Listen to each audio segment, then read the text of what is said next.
Hello, Morongo Basin and listeners around the world, online at Z107.7fm.com. This is your Z107.7 local news for Saturday, February 24th, 2024.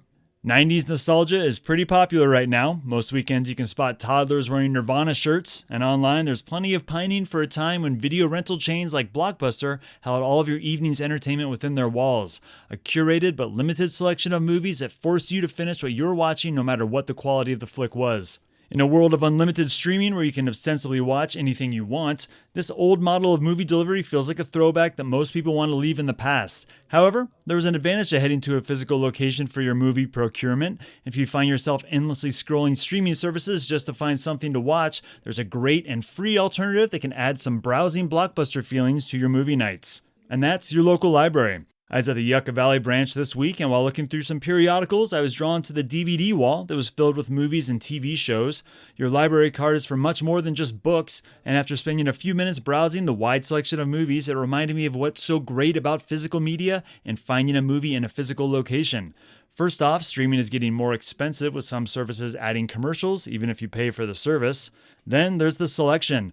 The promise of endless movies and TV is only as good as the services that provide the content. And there's been plenty of examples of movies that have been inexplicably pulled from apps without any way of accessing them.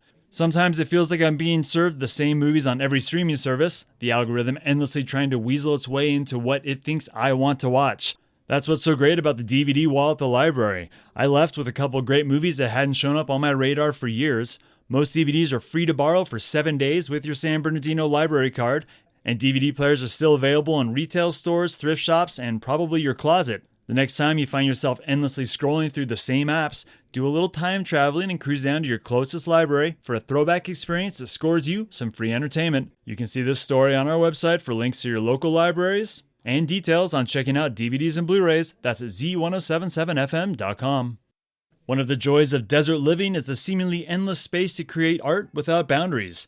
Rust Fest 2 is an art event being held in Joshua Tree this weekend, and it celebrates this freedom alongside the large-scale artwork and sculptures that spring from it. Reporter and art lover Heather Clisby joins us with a great way to get out and experience some unique outdoor creations this weekend. Drive in any direction here in the Morongo Basin, and you will likely spot the large iron sculptures of Simi Daba. Whether it's alongside Highway 62, at Copper Mountain College, at the Park and Ride in Yucca Valley, at Sky's the Limit or Theater 29 in 29 Palms, you likely have passed Daba's work without realizing it's all from one guy. To see many of these sculptures in one place, consider Rust Fest 2, a Sunday afternoon celebration of rusty art being held at the Simi Daba Sculpture Park. Now 96, Daba has retired, but his remaining sculptures are spread out over the park's 9 acres. Ben Alanoff, an accomplished metal sculptor in his own right and a caretaker of the property, created Rustfest last year to celebrate rustic art and the built-in evolution that comes with it. The sculpture that's rusting, to me, it's a kind of aliveness because it's changing over time as opposed to something that's perfect and static. And the landscape here is colored by oxidation of iron in the soil. So we're basically surrounded by it. In addition to the works of Daba and Alanoff, Rustfest 2 will also feature fellow metal sculptor Bobby First and textile artist Suzanne Friedland, among others. There will be interactive installations, and visitors are encouraged to bring their own strips of material for the wood and fiber creations. Local musician Robbie Robb and his jam band will provide the musical background, while the Wurst Wagon will be serving up brats and dogs to hungry visitors. Simi Daba Sculpture Park is located at 5255 Sunfair Road in Joshua Tree. Rustfest 2 is on Sunday, February 25th, and kicks off at 1 p.m. Admission is free. Reporting for Z107.7, I'm Heather Clisby. Boxo Projects will host an open studio exhibition featuring their artists in residence this Sunday, February 25th. Arts and entertainment reporter Charlie Thomas lets you know what to expect. Alex Tedley Stursberg is a multidisciplinary artist and educator working across various mediums with a key focus on sculpture and installation. On Sunday, February 24th, Boxo Projects will host an exhibition of his work at their gallery at 62732 Sullivan Road in Joshua Tree. While in residence at Boxo Projects, British Columbia native Tedley Stursberg is conducting research to investigate the history and socioeconomics of local places through objects and materials, while reflecting on the formal qualities of the region's landscape, straddling a blurry line between folk art and contemporary art. The exhibition will run from 2 p.m. to 5 p.m. Reporting for Z107.7, this is arts and entertainment reporter Charlie Thomas.